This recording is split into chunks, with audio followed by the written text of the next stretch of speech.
मोदी सरकार के रहते चीन हमारी जमीन कब्जा करके बैठ गया है। मोदी सरकार के रहते रोजगार कहाँ है? मोदी सरकार के रहते लोकतंत्र नहीं बच सकता। जब गांधी खानदान था तब क्या कोविड जैसी विषम परिस्थिति आई? नहीं आई। अरे कहना क्या चाहते हो? मोदी डरे हुए हैं। राहुल गांधी जी कह रहे हैं मोदी बहुत डरे हुए हैं। अखिलेश यादव भी कह रहे हैं कि मोदी जी डरे। मुझे ये बताइए, जिसको अमेठी आने से डर लग रहा है वो मोदी उससे डर रहा है, ये बोल रहे हैं जिसको मुझसे डर लग रहा है। अभी बदत है भाई, अभी बदत है।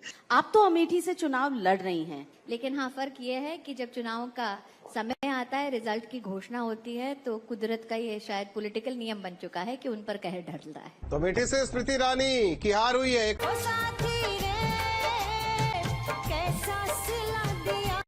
चलो भाई। दोस्तों, स्मृति ईरानी का अमेठी से बुरी तरह हारने के बाद आजकल सदमे में है और सदमे से बाहर आती बिल्कुल भी नहीं दिख रही है। खैर, इसके हार पर कुछ गोदी एंकर खूब जश्न मना रहे हैं। यकीन नहीं होता तो पूरी वीडियो देखिए, समझ जाएंगे।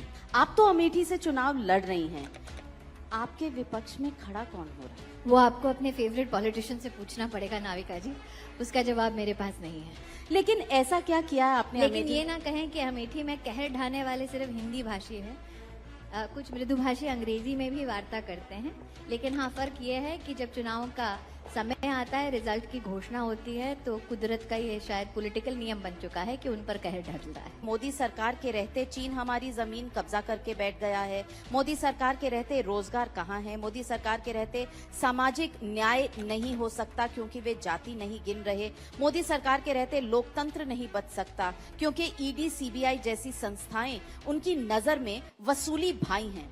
आप क्या जवाब देंगे? क्योंकि बहुत सारे सवाल किए हैं, तो मेरे 3 सवालों का तो जवाब ही नहीं दिया। जब गांधी खानदान था तब क्या कोविड जैसी विषम परिस्थिति आई? नहीं आई। कोविड जैसी विषम परिस्थिति भगवान की कृपा है तब आई जब नरेंद्र मोदी जैसा नेता था, जिसने न सिर्फ वैक्सीन को हिंदुस्तान में बनाने के लिए प्रोत्साहन दिया हमारे साइंटिफिक समुदाय को, बल्कि साथ ही हिंदुस्तानियों तक वैक्सीन पहुंचाकर उन्होंने 160 देशों में वैक्सीन मैत्री का प्रमाण दिया। तो जो और जहाँ तक गांधी खानदान और उनके नुमाइंदों के प्रश्नों की झड़ी का सवाल है, तो आप स्कैम करो, आप पैसा खाओ, आप सेक्रेटरिएट में डील्स करो, आप चुनाव को प्रभावित करने के लिए लूट का पैसा भेजो, लेकिन आप पे कार्रवाई ना हो। आपको ईडी बुलाकर पूछे भी नहीं कि साहब इतना सारा मनी ट्रेल मिला है, आपका नाम आ रहा है, क्या आप मिले थे? वो ना पूछे। हाँ जी, तो इस बार अमेठी के लोगों ने बहुत अच्छे तरह से कहर ढा दिया और जब चुनाव का रिजल्ट आया तो इसका कथित कुदरत का पॉलिटिकल नियम को भी लोगों ने धज्जियां उड़ा दिया, या कहिए तो इसके अहंकार को लोगों ने चूर चूर कर दिया। और नाविका ने चाइना के द्वारा जमीन कब्जा पर सवाल उठाया, बेरोजगारी पर सवाल उठाया, लोकतंत्र पर सवाल पूछा, तो इन सब पर भी इसकी बोलती बंद हो गई। मतलब इससे राहुल गांधी पर जितना चाहो ऊल जुलूल बातें करवा लो, पर एक सवाल का जवाब इसके मुंह से नहीं निकलता। और मैडम जी वैक्सीन का खूब क्रेडिट लेते हुए दिख रही हैं, लेकिन मैडम जी को यह पता होनी चाहिए कि इन्होंने वैक्सीन बनवा करके कोई इस देश पर एहसान नहीं किया, बल्कि यह सरकार की जिम्मेदारी थी और पहले के सरकारों ने भी ऐसी जिम्मेदारी ऐसे मौकों पर खूब निभाया है। तो ये उपलब्धि तो नहीं बल्कि बकलोली है, जिसका जवाब जनता इस चुनाव में दे चुकी है। अब इस पर चाहे जितना राग अलापना हो अलाप लो, जितना आरोप लगाना है लगा लो, या फिर सदमे में ही पड़े रहना है तो रहो, लेकिन सच तो यही है कि इसे जनता ने नकार दिया है।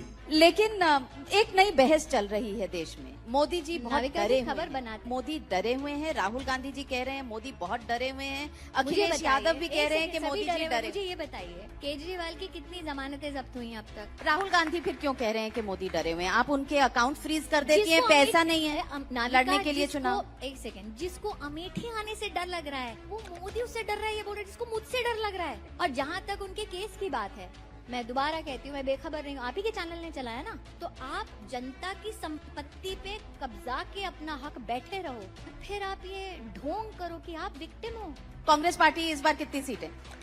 ये आप राहुल गांधी से पूछिए उनका क्या लक्ष्य है। नहीं, पर आप फील्ड में हैं, आप उससे मैदान बात को कर रही हैं जानते हैं, जिसके सामने राहुल गांधी अपना कैंडिडेचर घोषित नहीं कर पा रहा है। तो जी नाविका कुमार इस इंटरव्यू में पत्रकारिता के मूड में दिख रही हैं और बिल्कुल सही कहा कि मोदी जी डरे हुए हैं। राहुल गांधी समेत विपक्ष के कई नेताओं ने भी चुनावी रैली के दौरान कहा था। और डर का ये आलम कि दिल्ली के सीएम को जेल में डाला, डर का ये आलम कि झारखंड के सीएम को जेल में डाला। फिर भी अगर ये लोग कहें कि वो डर नहीं था तो फिर यही बता दे कि वो क्या था, तानाशाही था या फिर हिटलर शाही था। स्मृति ईरानी का जवाब आज सुनकर आप खिलखिलाकर हंस रहे होंगे, क्योंकि राहुल गांधी को ये पता जरूर था कि इसे हराने के लिए राहुल गांधी को अमेठी में नहीं बल्कि कांग्रेस पार्टी का एक मामूली कार्यकर्ता ही काफी है, जो कि सच भी साबित हुआ। आगे देखिए नाविका का सरकार चोर पर सवाल, जिस पर स्मृति ईरानी का जलेबी जैसा जवाब। स्मृति ईरानी जी, आपको लोग